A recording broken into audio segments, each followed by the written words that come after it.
नमस्कार शेतकरी मित्रांनो, कल्टार वापरावरती आपण एक व्हिडिओ दिला होता की केसर बागेमध्ये कल्टारचा वापर करावा की नाही करावा. तर त्याच्यावरती आम्हाला भरपूर प्रतिसाद मिळाला आणि त्या व्हिडिओमध्ये मी सांगितलं होतं की मी तुम्हाला कल्टार वापराच्या प्रात्यक्षिकावरती एक वेगळा व्हिडिओ देईन. तर तो व्हिडिओ आपण आज इथे घेऊन आलेलो आहोत. तर बऱ्याच शेतकऱ्यांनी मला विचारलं होतं की कल्टार जे आहे कोणत्या ब्रँडचं वगैरे वापरावं. तर मी जुन्या व्हिडिओमध्ये त्याची माहिती दिलेली आहे. तर तुम्ही एक काम करा, जास्त विचार करण्याची गरज नाही. तुमच्या भागामध्ये मलाही माहिती आहे कल्टार सहसा अवेलेबल होणार नाही.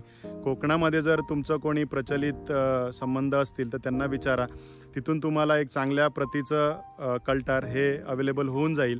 त्याच्यामध्ये आम्ही जे वापरलेलं आहे ती सुद्धा माहिती मी आम्ही कोणत्याही कंपनीचं इथे मार्केटिंग वगैरे करत नाही, पण आम्ही जे वापरलं आहे ते सांगण्याची नैतिक जबाबदारी माझी आहे.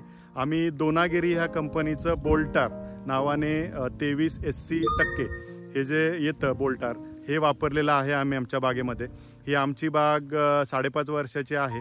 अशा प्रकारे आम्ही आमच्या बागेमध्ये एक 5 मिली प्रति झाड एवढं कल्टारचा वापर केलेला आहे.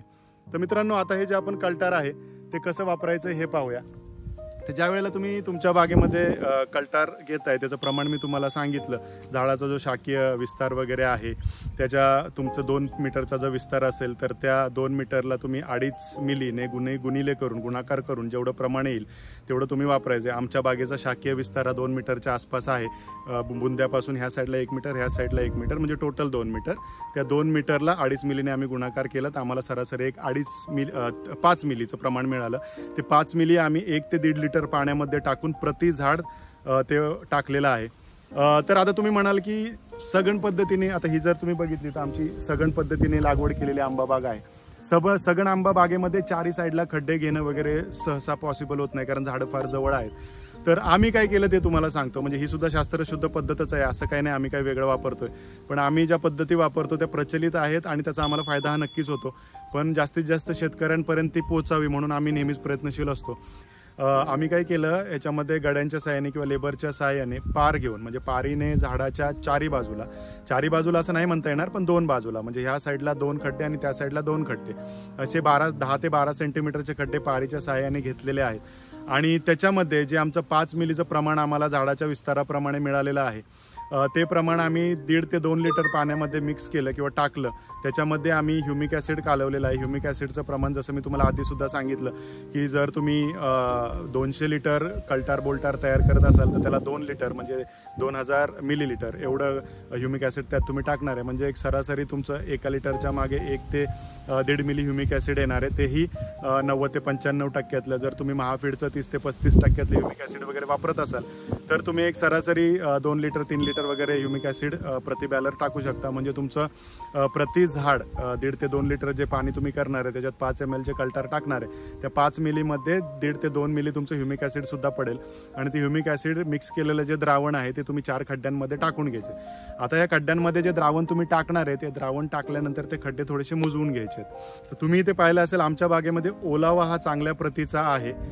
त्यामुळे आम्हाला लगेच काय पाणी देण्याची गरज नाही आहे. म्हणजे जसं मी आधीच्या व्हिडिओमध्ये तुम्हाला सांगितलं की बागेमध्ये कल्टार बोल्टार किंवा पॅक्लाब्युट्राझॉल दिल्यानंतर एक 20 ते 25 दिवस चांगल्या प्रकारचा ओलावा असावा. तर इथे ओलावा आता चांगला आहे. पाऊस थोडा येतोय, म्हणजे झिरझिर पाऊस आहे.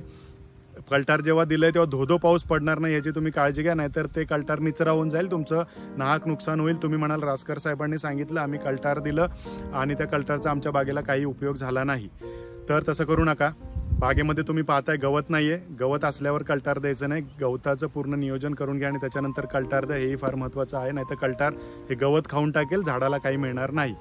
आणि त्याच्यानंतर जर बागेमध्ये तुमचा ओलावा कमी असेल तर ड्रीपद्वारे थोडं आठवड्यातून 1-2 वेळा 2 ते 3 तास ड्रीप चालवायला विसरू नका. जर ऊन पडलं असेल तर त्याप्रमाणे तुम्ही बागेमध्ये ओलावा ठेवा.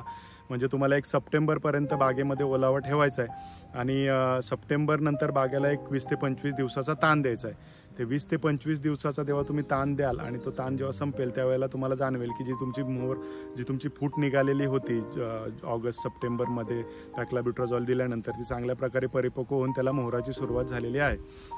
तर शेतकरी मित्रांनो, अशा प्रकारे झाडाचा विस्तार, त्या विस्ताराच्या मध्ये बरोबर अर्ध्यावरती तुम्ही खड्डे घेताय आणि त्या खड्ड्यांमध्ये पॅक्लाब्युट्राझॉल सोडताय, म्हणजे झाडांना पूर्णपणे ते मिळून जाते. जी छोटी झाडं आहेत, तुम्ही आमच्या बागेमध्ये एक सरासरी 1200 झाडं आहेत. एक 1.25 एकराचा हा प्लॉट आहे. ह्या 1200 झाडांमधून आम्ही जवळजवळ 200 झाडं वगळलेली आहेत, म्हणजे त्याला आम्ही कल्टर दिलेलं नाही कारण ती झाडं थोडी छोटी होती. म्हणजे जेव्हा आपण सुरुवातीला आम्ही बागेची लागवड केली त्यावेळेला पहिल्या वर्षी काही झाडं गेली होती, ती गेल्यानंतर आम्ही ती सांधली, म्हणजे त्याच्यामध्ये दुसऱ्या वर्षी आम्ही नवीन झाडं लावली. ती झाडं अजून थोडी छोटी आहेत, म्हणजे त्या झाडांचा शाकीय विस्तार अजून पुरेपूर झालेला नाही आहे, त्यामुळे त्या झाडांना आम्ही कल्टार किंवा पॅक्लाब्युट्राझॉल दिलेलं नाही आहे. म्हणजे सरासरी आम्ही 150 ते 200 झाडं वगळलेली आहेत आणि 1000 झाडांना आम्ही 5 लिटर एवढं दोनागिरी ह्या कंपनीचं बोल्टार या नावाने जे पॅक्लाब्युट्राझॉल येतं ते आम्ही इथे वापरलेलं आहे आणि त्याच्याचबरोबर महाफीडचं जे ह्युमिक ॲसिड येतं ते वापरलेलं आहे. कोणत्याही कंपनीचं मार्केटिंग आम्ही इथे करत नाही आहोत. आमच्या संशोधनातून आम्हाला जे ठीक वाटलं ते आम्ही वापरलं. तुम्ही तुमचं संशोधन करा, इतर शेतकरी मित्रांचा सल्ला घ्या, जे आंब्यामध्ये प्रचलित किंवा एक्सपर्ट्स आहेत त्यांचा सल्ला घ्या.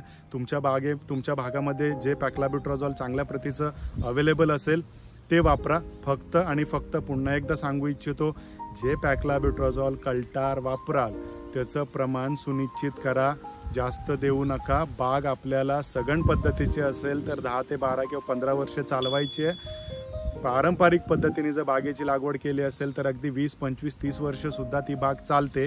त्यामुळे आपल्याला बागेतून मोठ्या प्रमाणात चांगल्या प्रतीचं आणि एक लॉंग टर्म उत्पन्न घ्यायचं आहे. 2-3 वर्षात तुम्हाला ती बाग खराब करायची नाही आहे. तुमचे जर काही कमेंट असतील, प्रश्न असतील पॅक्लाब्युट्राझॉल कल्टार वापरावरती केसरमध्ये किंवा अगदी हापूसमध्ये किंवा इतर कोणत्याही जातीमध्ये, तर आम्हाला कमेंट सेक्शनमध्ये लिहा. मी 1 ते 2 दिवसात तुम्हाला त्याची पूर्णपणे उत्तरं देण्याचा प्रयत्न करेन. त्यावरही तुम्हाला जर काही वाटलं तर आमचे इतर व्हिडिओ नेहमी येतच असतात. चॅनल सबस्क्राईब करून ठेवा आणि व्हिडिओ लाईक करायला विसरू नका.